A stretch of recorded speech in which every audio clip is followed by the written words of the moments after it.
And ladies and gentlemen, once again, welcome to this very important segment. And here we are, 2030, Brisbane Olympics, 1 year post announcement. So will the Olympics contribute positively to our housing supply? We will find out very, very soon. And with us once again, we have the proud pleasure of having with us the PRD Chief Economist, Dr. Diaswati Mardiasmo. Swati, welcome to the show. Hello, Umesh. How are you? It's wonderful to have you back on the show.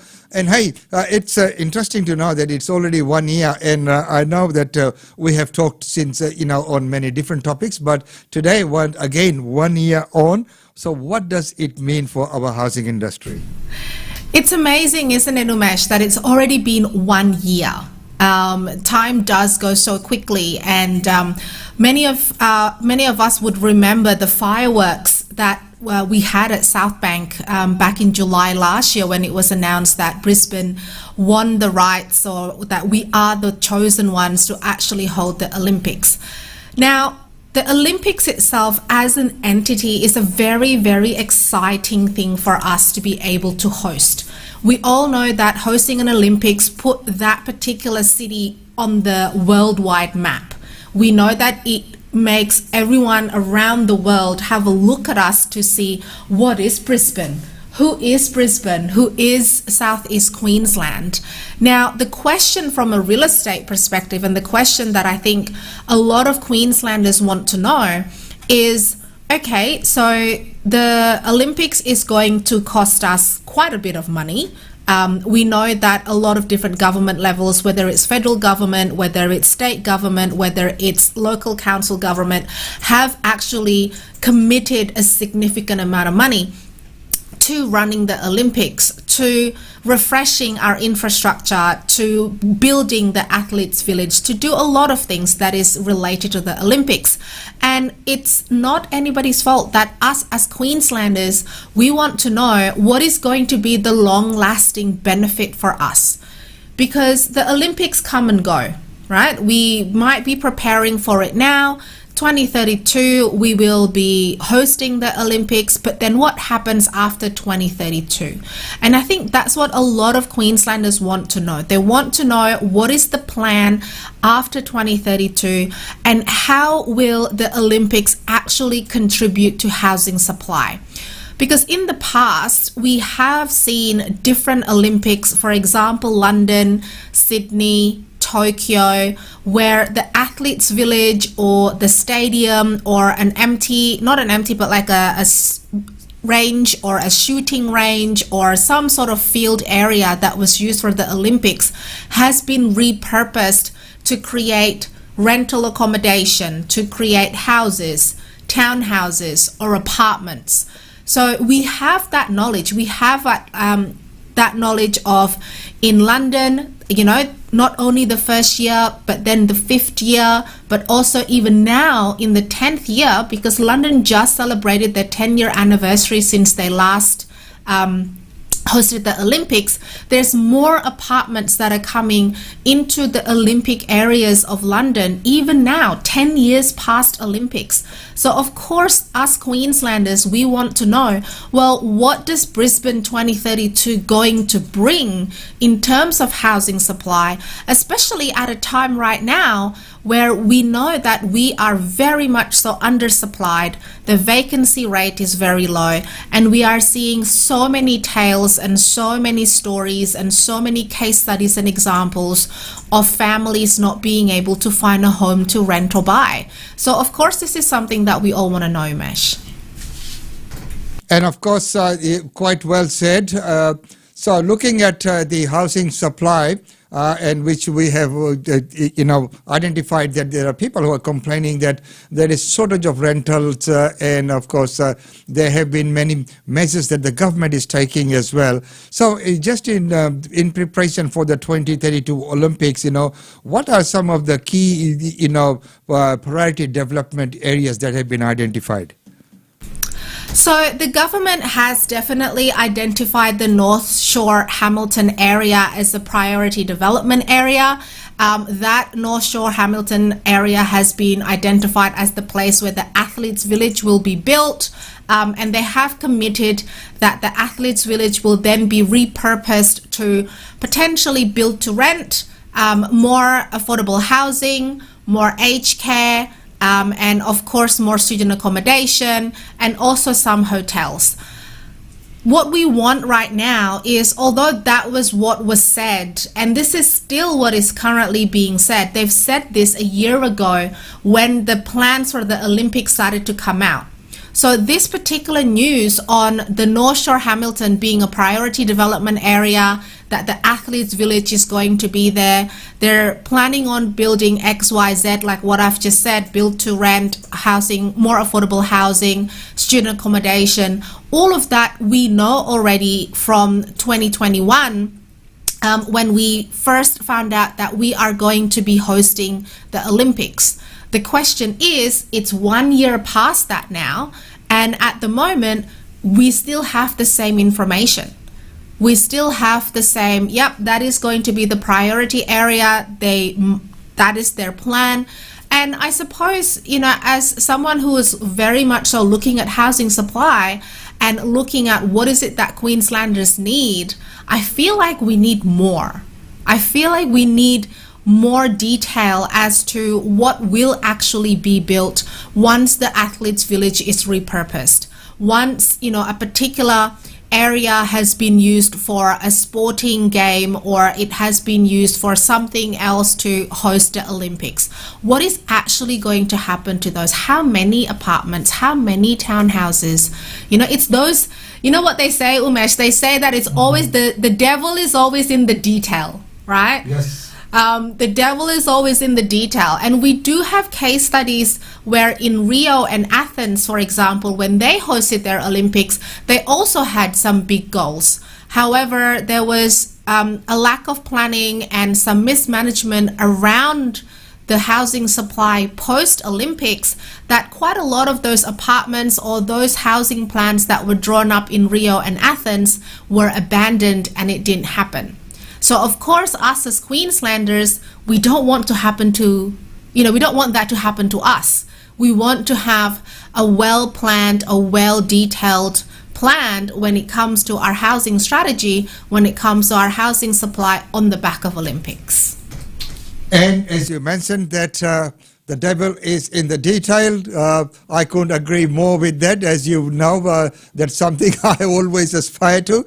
Well, okay, looking at the property market, you know, one of the questions that always comes to mind is that the property market impact. So what can we expect now? Of course, Olympics, and as you know that, as you have rightfully mentioned, that we still have the same information, but we know that one of the things we can't disregard is the interest rate and the new cash rate situation. So what sort of impact is that going to have?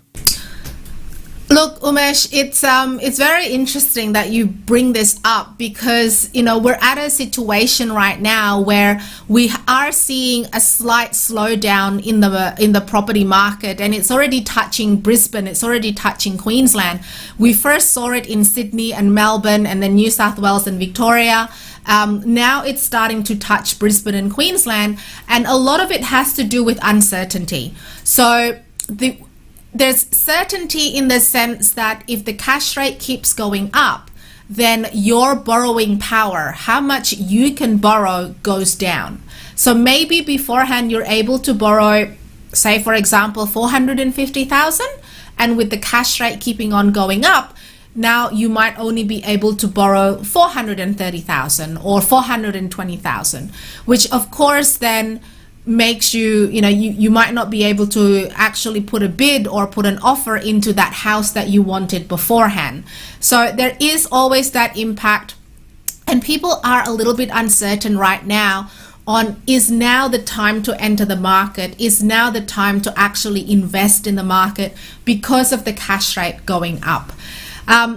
What we have found in our report, for the special report for Olympics, is that when we look at what happened to the property prices around Newington, which is where Sydney 2000 Olympics happened, if we look at the Brisbane prices after we held Expo 1988, and then also G20 summit back in 2014, every single time those events happen, whether it's an international event or whether it's an international sporting event, our property prices have always grown the year after, up until the 5th year and even to the 10th year.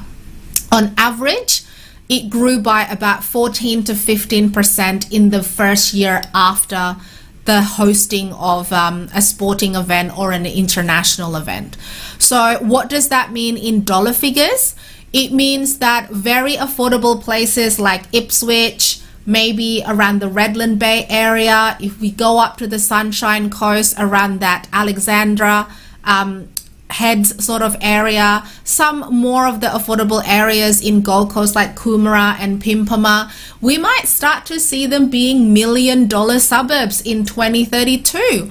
And right now, their median house prices are still around that 500, 650. And, they might, our projections show that if the property market keeps on going, even if it is at a slower rate because of the cash rate, because of the level of supply that we have right now, which is very much so low supply, it's showing that these areas will still keep on growing. So, who knows? I mean, Ipswich could be $1 million suburb by 2032, Umesh, and as well as Redland Bay. I know that some of the places in Redland Bay is already over $1 million, and it could grow even more to about 1.5 million. So there is definitely that multiplier effect on all of the suburbs, not just within Brisbane, but the greater Brisbane area as well. The ripple effect, yes, it is going out to everywhere, the suburbs. And as you mentioned, that Ipswich, going that way as well. So looking at the Olympics and heading on to that, of course, the big question that you asked there is, people, because of the uncertainty, are not sure whether now is the time to invest or not. But we have seen that over the years, every time property prices have always gone up. Properties have always been a sound investment. Now I'm talking like a real estate agent. So the property prices have always, over the years, have gone up. The timing, sometimes, as we know, just before the interest rate hike, it was being inflated. So I think, to me, it's coming to a more stable sort of level. It took a dip, and there's a small recovery in last week's chronologic report on the number of auctions. So that had sort of taken a steep nosedive. But there's now it's a small rebound there as well. So, but looking at the supply, now, we are only 1 year in. There will be a lot of people who will be heading to Queensland. So, looking at as you have mentioned, that, our supply is low at the moment. And of course, the prices are always driven by the economics of supply and demand. So we're looking at upcoming years, where do you see private investment, or would it be more the government ones, or do we see interstate investors coming in? My direct answer to that, Umesh, it needs to be a collaborative effort between all of those parties, because, one of the things that we ran the data on is what is the supply, housing supply that is committed supply between now and 2026. So that's between 2022 and between 2026. So we looked at that, and there are some key suburbs related to the Olympics where there is absolutely no supply being planned at all in the space of those 4 years. I mean, if we look at Brisbane, for example, in the space of those 4 years, there's only about 200 to 300 dwellings that are being committed in Brisbane Local City Council. And that's not a lot, because if we think about it, over 4 years, only 200 to 300 houses being committed to. That's a very, very low number. And what's more, recently there is new research from the Property Council of Australia that was able to identify in the next 5 years, there's approximately 200,000 people that wants to migrate from interstate. So our interstate migration into Queensland is most probably going to be about 200,000 people over the next 5 years. And if we're looking at only in combination with Gold Coast and Sunshine Coast, about 1,000 dwellings between now and 2026, that's a very big imbalance between the houses that are coming on board and then also the amount of people that are coming to Queensland. Now, no doubt that when it comes to apartments, there's more. There's about 8,000 apartments coming to Brisbane, 15,000 coming to the Gold Coast, about 4,000 coming to the Sunshine Coast. So all up, you're looking maybe about 25, 30,000 in total for apartments. But the thing is, Umesh, not everybody wants to live in an apartment, right? Not everybody likes living in an apartment. Not everyone wants to live in an apartment. And if we're talking about a 30,000 extra units of apartment over 4 years, when there's already going to be 200,000 people potentially coming into Queensland, that's still a big, massive undersupply. And so when people ask me, is now the time to get into the market and who is going to be supplying everything? My answer has always been, if you're in a financial position to be able to afford to go into the market and you see the house or the apartment that you want in the area that you want, then and if you are financially comfortable with it and you can afford it even with another, say, 2 or 3 interest rate hikes, then by all means get into the property market, because the amount of houses, standalone houses, that is coming onto the market is very, very small. And who is going to be building all this? We know that the Queensland government is having a housing summit. Today there's a round table and they're going to do another one in the next couple of months, because our housing crisis, especially for supply, have become very, very dire. So there is some action from the government, but it will take, I think, a very much so collaborative event or collaborative strategy between our state government, our local government, because the Brisbane City Council is the one that's approving all of the planning. So between our state government, our local government, private investors, and also some of the developers, whether it's a major developer or whether it's a private boutique developer, I think there needs to be that very much so collaborative strategy between all of them. I do agree that a collaborative approach is the answer to it. Now, just in finishing, one of the topics that you touched upon is the housing, the normal residential suburbia house as compared to apartments. So the apartment living so what's the argument there? Because we have found, or we have seen that with a shift in the lifestyle changes, there is a move towards more, maybe not outer suburbs, but into some of the inner suburbs and some of the lifestyle choices that youngsters are making these days. Not too keen on getting a hoe and something and doing a little backyard gardening. What used to be the traditional thing. So because you also put out the lifestyle and the affordability and livability, the reports as well. So what has been the finding? Have you seen a shift in those kind of thinkings? Look, we definitely have seen a shift, but the shift, Umesh, is, interestingly, it's not necessarily driven by desire, but it's more driven by lack of substitute or lack of the type of property that they actually want.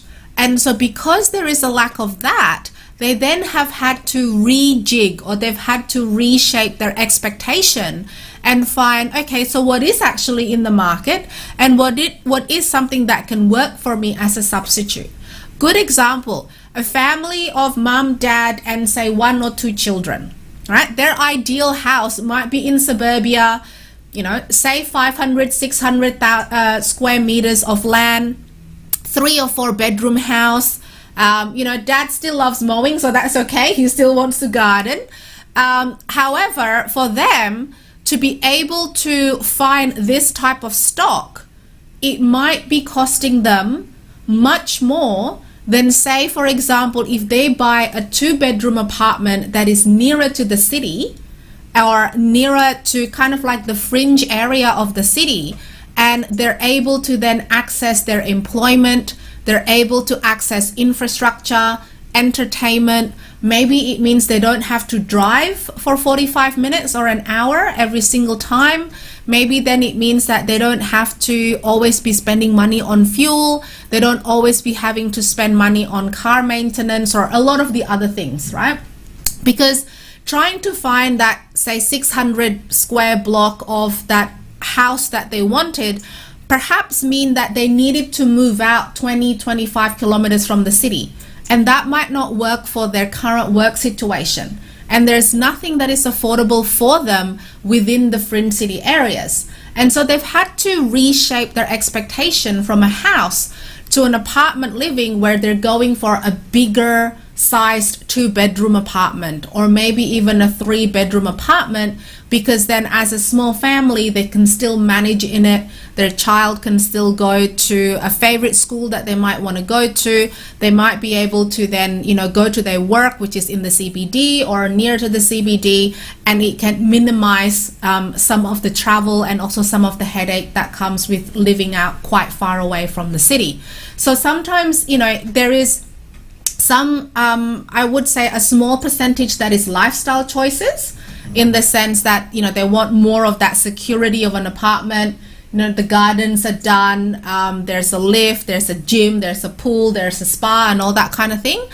I would say when it comes to those people choosing between a house and an apartment, it is more so a shift or a change in their expectation, and what is it that they can afford and what is it that they can access from a supply perspective, versus I am choosing this lifestyle because this is what I want, kind of thing. So there's always a little bit of both of that, I feel. And quite rightfully, the affordability and the choice does really play a part in that. And of course, sometimes it's a bit different for, at what stage of life you are in as well. If you've got raising kids and everything like that, you're raising a small young family, it might be different to, when you go into sort of semi-retirement, and that's a slightly different lifestyle there. So once again, Esti, thank you so much for being on the show today and discussing what the situation now, 1 year in after that big announcement and the fireworks that you talked about when the announcement was made. But it will be good to keep a track on things as well, see how things progresses, because it's many times a big announcement, everyone's very excited, but then we have to also face the reality to see what's actually happening and what's are there. So is there anything you'd like to say in conclusion? Look, in conclusion, I think that this report basically shows there is a lot of potential for Olympics to be able to contribute positively to housing supply. The past case studies of London, of Tokyo, of Beijing have proven us that it can be done, that it can have a long-lasting effect, not just the year after, but also the 5-year, 10 years after, where the Olympics is the gift that keeps on giving in terms of housing supply. However, all of that was done through meticulous planning, collaboration, strategic planning that is very well thought out, in terms of that, the devil is in the details. Now we're at a stage with Olympics 2032 that we are in this amazing situation that we can learn from previous Olympics and learn from previous host cities to be able to bed down our own housing strategy to make sure that Olympics 2032 is the gift that keeps on giving in terms of housing supply for Queenslanders. So to make an informed decision, people please get this report. So Esti, where can people get this report, and when is this report being released? So the report is available now. Anyone and everyone can download the report. There is absolutely no cost in it, because, here at PRD Research, we believe that information is power and that knowledge should be for everyone.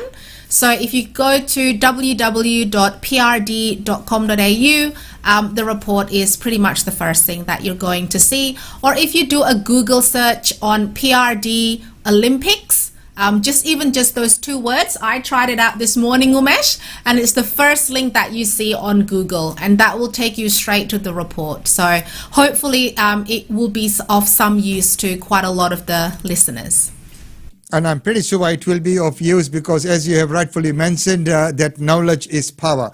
So, to make that informed decision, if the report is available to you and it's available free of charge to download, why not? And remember that you have had it first on Australian Indian Radio. And thank you, Esti, for coming in today because this report actually comes out today. So it's very timely that this discussion is taking place. And of course, the report is very timely as well because of the summit and the roundtable that's happening regarding housing here in Queensland. So once again, Esti, thank you so much for being on the show. Thank you so much.